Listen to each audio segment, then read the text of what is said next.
I have a set of data in Excel from a mass spectrometer experiment that I want to plot and analyze in MATLAB. So you just have to go to your Home tab in MATLAB, then click on Import Data, then track the folder that contains the file you want to export. So it is here and it is msg.sls. So the import window will open and you have your set of data that is in Excel. So it will give each column name depending on how you save your columns in Excel. So here it saved it with the same name, time, position, and velocity. And here is the entire range.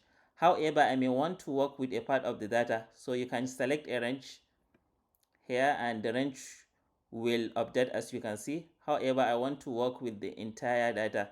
So I will just click back to the default case, and the output type by default it is table, but it is easier to work with column vectors. There are other types. So after satisfying your own need, you just click on import selection.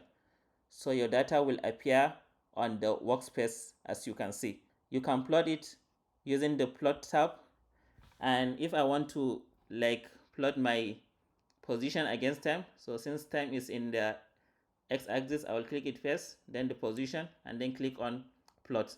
So this is my plot. If I want to plot the two data, that is position and velocity against time, I will click on time, then position and velocity, and then I will click on. If you want to learn how to export data from MATLAB to Excel, please watch the video on the screen.